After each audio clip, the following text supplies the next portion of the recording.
gak cuman tentang kita ngambil data analis, kita ambil data science, UI UX, enggak.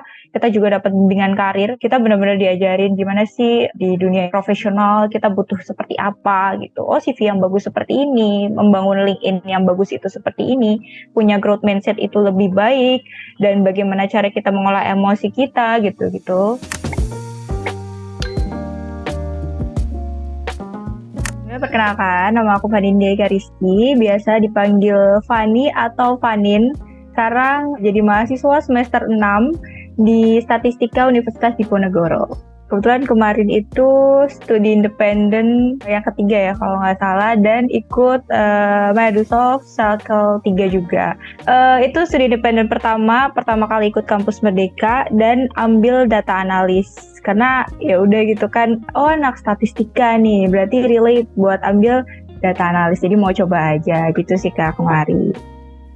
Setahu aku buat zaman-zaman sekarang nih ya, akhir-akhir ini itu banyak banget kan penggunaan data, big data. Pokoknya semua itu based on data. Tanpa data kita buat nentuin apa yang harus kita lakukan ke depannya, keputusan apa yang harus diambil oleh perusahaan itu kurang tepat gitu ya, rasanya kayak kurang aja kalau memang nggak ada datanya, cuma pakai feeling. Nah, maka dari itu kan data perlu banget, dan data mentah kayak gitu kan nggak bisa digunakan gitu ya, karena kita nggak tahu hasilnya gimana. Nah, menurut aku data analis ini itu salah satu pekerjaan yang lagi naik daun ya. Sorry kalau misalkan salah, tapi aku lihatnya soalnya di LinkedIn, di Instagram, banyak banget intern yang lagi buka di data analis. Dan data analis itu buat aku yang baru belajar itu oke gitu loh buat dipelajari. Dia tidak sesusah data science karena dia pakai pemodelan kan biasanya kalau data science.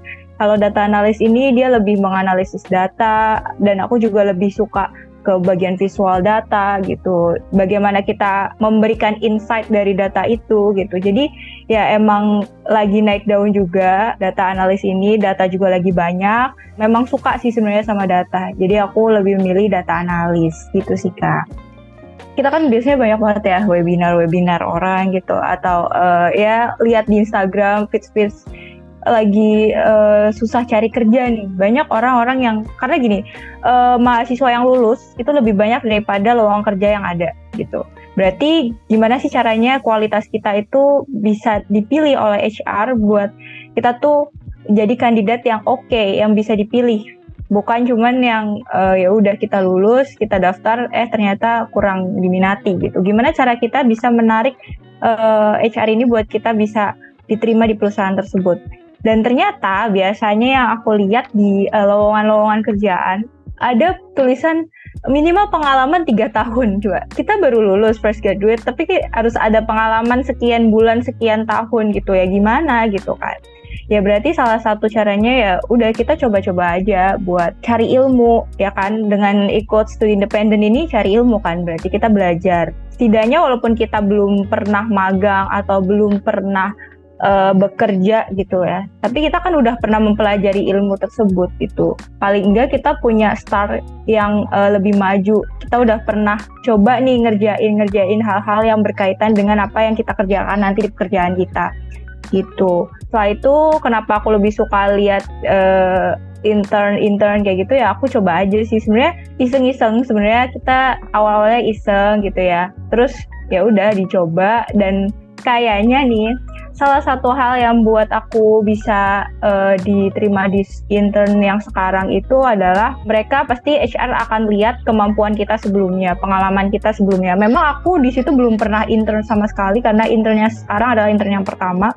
Tapi di situ aku ngelampirin portofolio aku selama di Microsoft. Jadi kan di Microsoft itu kan biasanya setiap bahasan, kayak aku lagi belajar Excel Associate, Excel Expert, kayak gitu pasti ada tugas-tugasnya kan. Nah di situ aku lampirin tugas-tugasnya, dan ya itu yang aku kerjain gitu. Dan mereka tertarik dengan hal-hal itu. Jadi ya itu bisa dapat nilai plus gitu. Dari kita ikut belajar di studi independen, itu sebenarnya satu langkah lebih maju daripada kita nggak ngapa-ngapain kayak gitu sih Kak. Sebenarnya apa yang aku pilih sekarang itu yang emang aku suka gitu loh Kak. Waktu SMA itu aku nggak ada kepikiran buat masuk statistika. Dulu mungkin orang-orang mungkin kalau ditanya cita-citanya jadi apa, jadi dokter gitu kan.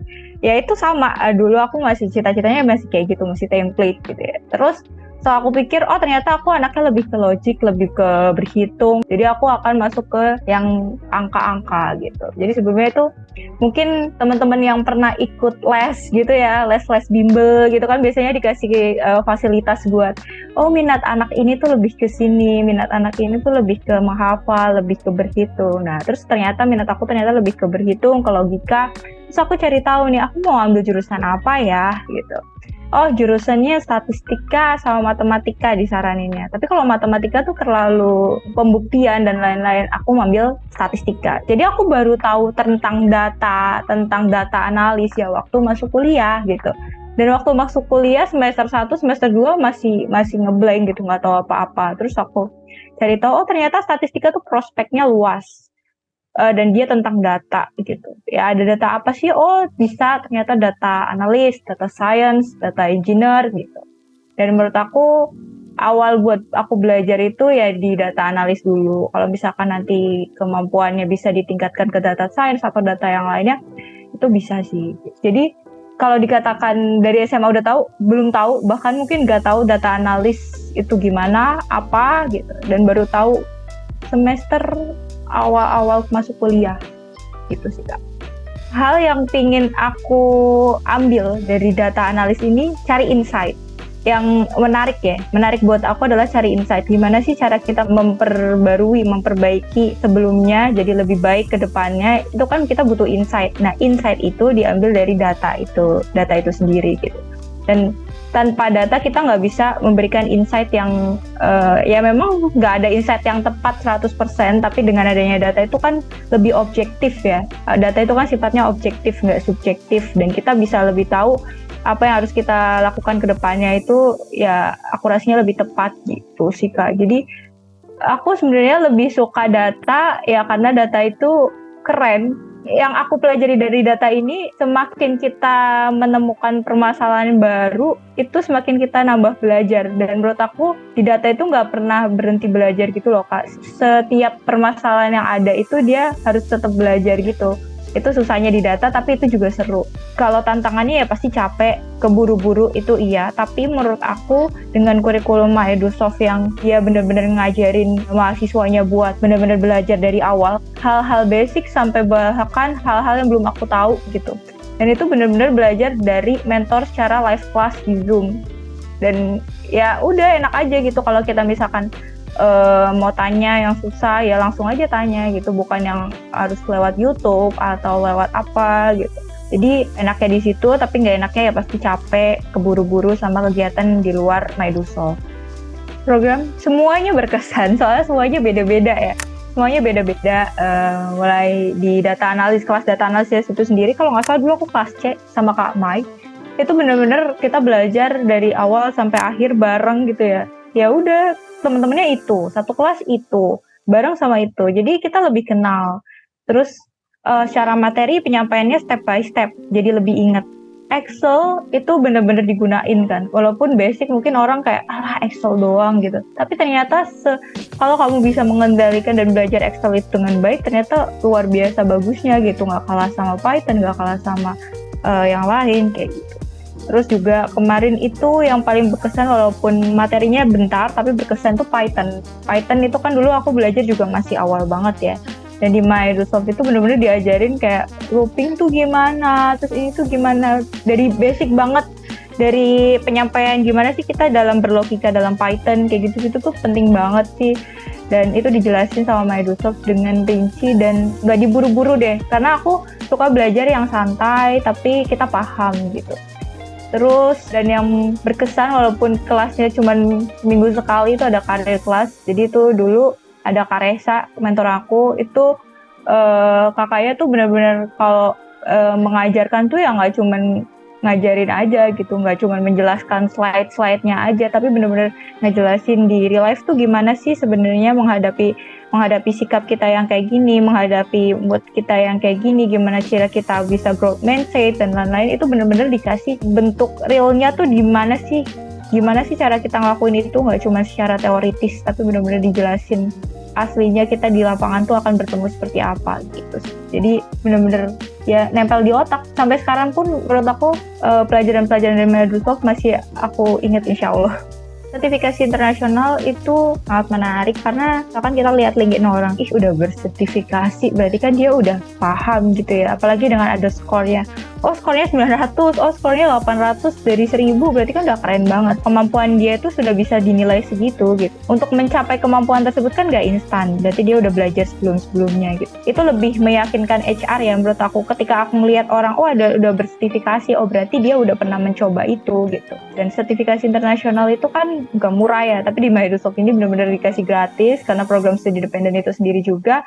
Dan menurut aku itu benar-benar sangat bermanfaat, terus juga bisa membangun profil LinkedIn kita jadi bagus, terus juga kita juga lebih pede gitu, kayak ya udah gitu, kita lebih pede walaupun kita belum pernah magang sebelumnya, tapi gue udah pernah ikut sertifikasi gitu kan, udah pernah mencoba project-project yang ada gitu. Jadi itu kita lebih pede aja gitu, bukan sombong tapi lebih pede, lebih yakin bahwa kita tuh bisa bersaing juga walaupun kita belum punya pengalaman sebelumnya.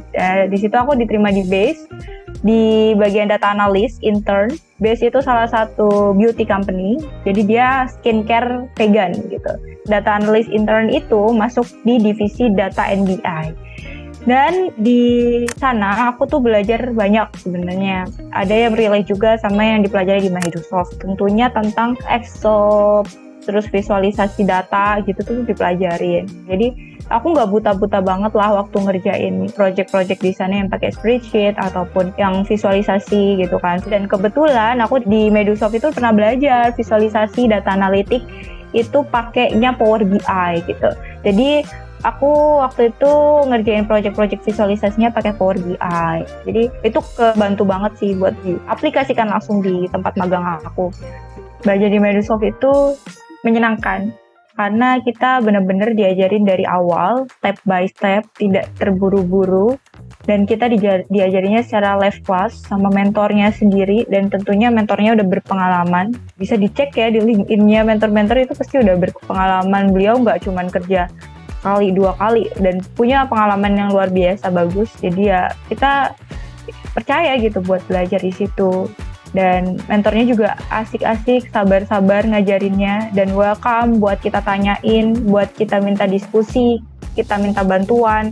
Dan setelah itu gak cuman tentang kita ngambil data analis, kita ambil data science, UI UX, enggak. Kita juga dapat bimbingan karir. Bimbingan karir itu ya kita benar-benar diajarin gimana sih di dunia profesional kita butuh seperti apa gitu. CV yang bagus seperti ini, membangun LinkedIn yang bagus itu seperti ini, punya growth mindset itu lebih baik, dan bagaimana cara kita mengolah emosi kita gitu-gitu. Setelah itu kita juga ada di setiap pembelajaran yang ada yang namanya sertifikasi internasional. Soalnya nggak kaleng-kaleng, bagus. Susah juga bisa dikatakan ya, mungkin buat teman-teman yang belajar mungkin nggak susah, tapi buat saya itu cukup susah karena butuh belajar. Kalau misalkan kita bisa mencapai hasil yang bagus, memuaskan, lulus, katakanlah di sertifikasi tersebut, luar biasa bangganya, karena ya kita bisa berhasil itu, melewati itu, kita bisa membuktikan hasil belajar kita selama di Microsoft itu dalam bentuk sertifikasi, dan sertifikasi itu juga bisa meyakinkan HR ketika kita nanti daftar di intern atau kita daftar di pekerjaan nanti. Oh iya, yang terakhir, ini tadi mungkin belum banyak kesebut, itu ada Capstone Project. Capstone Project itu menurut aku sangat membuka aku tentang pandangan, cara kerja ternyata di company tuh kayak gini ya, gitu. Karena kan kita waktu itu, aku inget banget Capstone Project kerja sama Job Hunt, itu benar-benar dikasih datanya dari Job Hunt, dan kita terserah mau mengolah data tersebut seperti apa. Tapi menurut aku itu walaupun terserah, tapi ya karena terserah itu kita harus tahu gitu metode yang tepat itu apa, terus juga apa yang harus kita ulas dari situ, dan insight apa yang bisa kita sampaikan ke company tersebut gitu ya. Jadi berasa kayak kerja sebentar gitu ya di company-nya, dan itu menambah pengalaman banget sih di Capstone. Itu kan juga ngerjainnya kelompok ya. Kelompok itu kan cara bekerjanya juga berbeda ketika kita bekerja secara individu. Jadi kita bisa bekerja secara individu, bekerja secara kelompok, bagaimana kita juga mencoba bekerja di suatu company, di Capstone Project itu. Jadi benar-benar seru sih. Banyak banget kegiatan yang menyenangkan, bermanfaat, dan gak menyesal buat ikut studi dependen di Microsoft.